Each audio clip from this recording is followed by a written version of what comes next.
എന്താ കുഞ്ഞുമണിയെ, എന്തിനാ കരയുന്നേ? പെട്ടെന്ന് തന്നെ അമ്മയുടെ ഉള്ളിന്ന് പുറത്തു വന്ന് വാവയുടെ അപ്പയും അമ്മേനൊക്കെ കാണാലോ. അങ്ങനെ കാണാൻ പറ്റൂന്ന് തോന്നുന്നില്ല കുഞ്ഞുമാതാക്കേ. അവരെ പെണ്ണെ കൊവാക്കാൻ നോക്കുക. അവർക്ക് പെണ്ണെ വേണ്ടാന്ന് പറയണേ കുഞ്ഞുമാലാക്കേ. വിഷമിക്കണ്ടാട്ടോ കുഞ്ഞുവാവേ, വാവയുടെ അമ്മയ്ക്ക് ഒത്തിരി ഇഷ്ടാ. എന്തേ റോസേ വാവയെ വേണ്ടാന്ന് വെക്കുന്നേ? ശരിക്കും റോസിന് വാവ ഇഷ്ടല്ലേ? എനിക്ക് കുഞ്ഞുങ്ങളെ ഒത്തിരി ഇഷ്ടാ.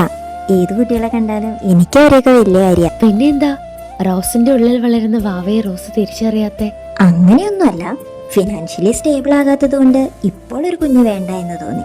അങ്ങനെ ഞങ്ങൾ തീരുമാനിച്ചതാ ഇങ്ങനെ. മക്കള് ദൈവത്തിന്റെ ഒരു ദാനാണ് റോസെ. ഇപ്പൊ വേണ്ടാന്ന് വെച്ചിട്ട് പിന്നീട് നിങ്ങൾ ആഗ്രഹിക്കുമ്പോൾ ലഭിക്കണമെന്നില്ല. ഇപ്പോൾ നഷ്ടപ്പെടുന്ന ആ കുഞ്ഞു ജീവനോട് എന്റെ സമാധാനം നിങ്ങൾക്ക് പറയാനുള്ള റോസിന്റെ ഒരു ഭാഗമാണ് റോസിന്റെ ഉള്ളിൽ വളരുന്നത്. ആ കുഞ്ഞു ജീവൻ നഷ്ടപ്പെടുത്തല്ലേ. ഇല്ല, ഞാൻ വേണ്ടെന്ന് വെക്കില്ല. എന്റെ കുഞ്ഞത്. ഇപ്പോഴാണ് റോസ് ശരിയായ തീരുമാനം എടുത്തത്. ഓരോ തവണയും മനസ്സെല്ലാം മനസ്സോടെ ഡോക്ടർമാർ അബോഷനായി തയ്യാറെടുക്കുമ്പോഴും ഗർഭപാത്രത്തിലായിരുന്നുകൊണ്ട് കുഞ്ഞുങ്ങൾ ഒത്തിരി കൊതിക്കുന്നുണ്ട് ഈ ലോകം കാണാനും സ്വന്തം അപ്പനെയും അമ്മയും ഒക്കെ കാണാനൊക്കെ. ഉണ്ണീശയെ വരവേൽക്കുമ്പോൾ ഒരു കൊച്ചു തീരുമാനം എടുക്കാം. നമ്മൾ കാരണം ഒരു കുഞ്ഞു ജീവൻ പോകില്ല എന്ന്.